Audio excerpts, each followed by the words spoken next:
Nah, ini mungkin sedikit cerita tentang IndiHome. Sekarang itu pelanggan IndiHome ada berapa banyak? Jadi teman-teman di sini pelanggan IndiHome yang sudah kami coba analisis ya dengan big data itu sebesar 8.300.000 gitu. Itu di 2021. Itu masih di 2021 ya. Dan ini dibandingkan dengan yang lain gitu ya. Dibandingkan dengan yang lain itu ada kayak First Media, MyRepublic ya, beberapa komputer lah. Dan apa sih yang kita temukan gitu ya dari 8.300.000? Itu ada beberapa hal-hal penting ya. Hal-hal yang penting yang terkait survei gitu ya. Terkait survei. Itu apa aja faktor-faktor yang penting bagi customer gitu rekan-rekan ya. Yang paling penting itu apa? Di sini ada beberapa faktor ya. Ada brand ya kan, ada speed, ada FUP atau Fair Usage Policy, ada device gitu kan. Tapi di sini bisa kita lihat bahwa di Indonesia rekan-rekan mahasiswa yang paling utama yang dipilih oleh customer adalah satu, price, harga. Harga adalah satu yang utama ketika kita akan menawarkan suatu produk. Jadi customer di Indonesia itu banyak yang price sensitif rekan-rekan. Dan itulah yang mengakibatkan sekarang secara price ya memang walaupun IndiHome kalau misalnya kita lihat ya harganya lebih mahal gitu, tapi ada beberapa bundle-bundle paket yang itu bisa di-adjust supaya masih terjangkau di kalangan tertentu. Nah, itulah pentingnya kita melakukan analisis survei ataupun poin-poin penting ini kepada customer supaya kita tahu sebenarnya yang jadi konsideran utama mengapa dia membeli suatu produk itu apa sih gitu ya. Apa sih yang kalau misalnya harganya saya kurangin gitu ya, diskon 20% itu apakah itu jadi yang utama gitu ya. Terus kalau diskon kita harus mengkompensasi apa gitu. Bolehlah kita harganya murah tapi hal-hal lain ya kita akan kasih dengan adjust yang berbeda gitu ya. Sebagai contoh gitu ya. Sebagai contoh speednya bisa saja dikurangi gitu tapi harganya juga berkurang. Itu juga bisa gitu ya. Dan ternyata selain harga, brand itu adalah hal yang utama di Indonesia gitu ya. Jadi kalau dilihat dari NPS atau Net Promoter Score, itu yang nomor 1 dan nomor 2 adalah ada Biznet gitu ya. Dan ada juga satu lagi MyRepublic kalau nggak salah ya. Sebelum yang ketiga IndiHome gitu ya. Jadi kenapa kok mereka bisa menjadi nomor 1 gitu? Berarti mereka memperhatikan ini poin-poin berdasarkan yang mungkin mereka survei lakukan gitu ya. Dan kita juga pahami bahwa Biznet ini ataupun kompetitor ini itu menawarkan harga yang lebih murah dan mungkin ya juga customer service yang lebih baik gitu. Customer service yang lebih baik daripada Telkom. Oleh karena itu mereka NPS-nya lebih tinggi gitu ya. Mungkin nanti teman-teman akan belajar secara lebih detail tentang NPS dengan Prof. Ati ya. Tapi secara garis besar itu adalah seberapa besar orang senang menggunakan produk yang dipasarkan dan seberapa keinginannya seberapa tinggi mereka akan merekomendasikan produknya kepada yang lain gitu ya.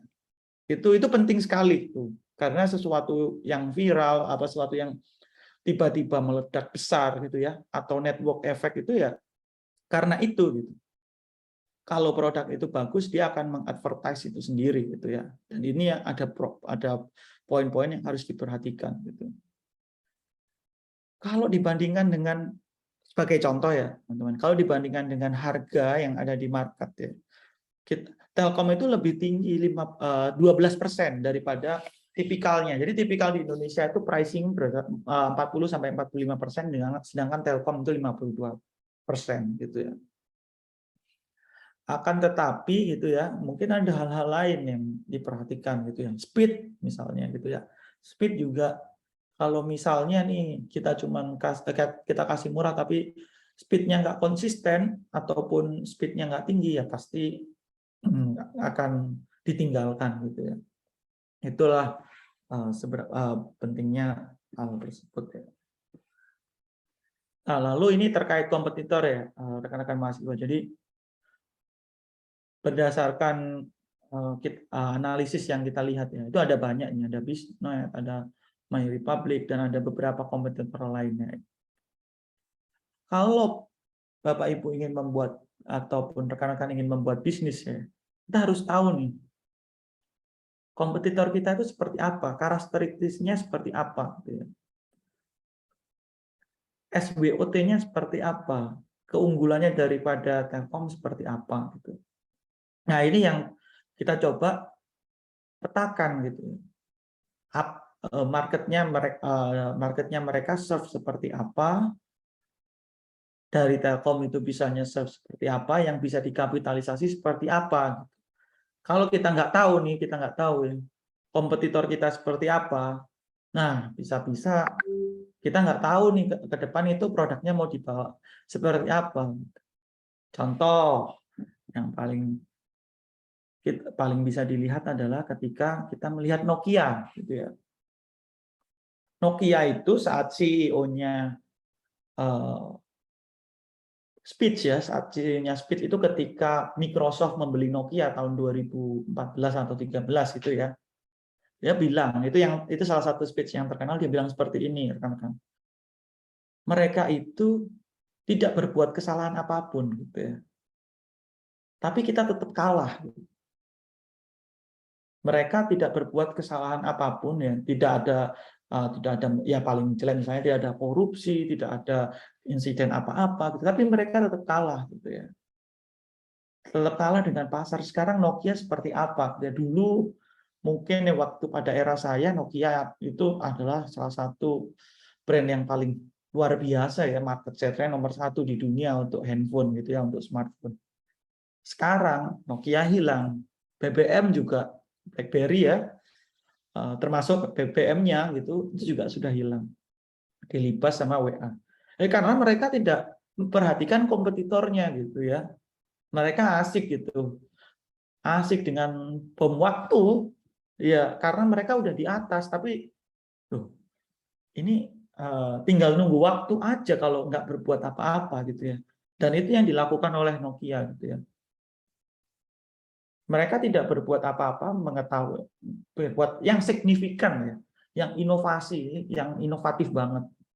Makanya ada teori kalau misalnya di perusahaan itu mereka tidak berinovasi minimal 3 sampai 5 tahun ya, pasti akan kalah. Dan itu rentang waktunya itu semakin pendek. Rentang waktunya semakin pendek. Kenapa? Karena efek internet ini, rekan-rekan. Dulu misalnya ya, ini agak sedikit jauh ya, ini ngomongin teknologi komunikasi dan informasi. Dulu ketika telegraf pertama kali ditemukan, ya mungkin sekitar tahun misalnya 1800-an ya, hingga telepon ditemukan, itu ada beda waktu yang sangat jauh gapnya ya. Mungkin ada sekitar 50 sampai 100 tahun ya. Atau mungkin dari dulu orang-orang di gua itu membuat suatu gambar-gambar ya untuk berkomunikasi, ataupun orang dulu melakukan komunikasi dengan cara berkirim surat dari burung ya, itu gapnya sangat jauh sampai sekarang. Tapi sekarang ya begitu muncul nih internet di tahun 80-an, terus muncul lagi ada sosial media, dulu Friendster gitu ya, muncul browser AOL, mungkin nggak tahu gitu kan, ada Internet Explorer, sekarang adanya Chrome ya kan, yang dipakai sering, ada Opera dan lain sebagainya, hingga munculnya Facebook. Itu benar-benar kelihatan bahwa teknologi informasi ini adalah salah satu key driver buat memenangkan kompetisi gitu ya. Dan ini yang juga dilakukan oleh Telkom. Telkom kalau misalnya kita melihat ini aja Bisnet gitu ya, itu pasti kita akan kalah. Bisnet pun juga melihat itu. Mereka bertransformasi, tidak hanya menjual internet sekarang. Mereka jual data center, mereka jual cloud, ya, teknologi ya. Dan Telkom pun juga nggak mau kalah, mereka juga jual yang sama. Karena apa? Karena sekarang kompetitornya sudah, kalau misalnya kita potret seperti ini ya, ini kan perusahaan telekomunikasi, dan itu memang benar, kompetitornya perusahaan telekomunikasi. Tapi kalau kita lihat dari garis besar, salah. Karena sebenarnya lawannya Telkom sekarang juga Google, Facebook, gitu ya, Netflix. Walaupun nanti kami nyebutnya frenemies ya. Kenapa? Karena kita harus juga partner sama mereka. Kalau kita nggak berpartner, ya kita pasti juga kalah gitu di pasar gitu. Misalnya sekarang Telkom udah kerja sama Netflix ya, ada bundling gitu ya, seperti itu gitu. Kalau misalnya kita tetap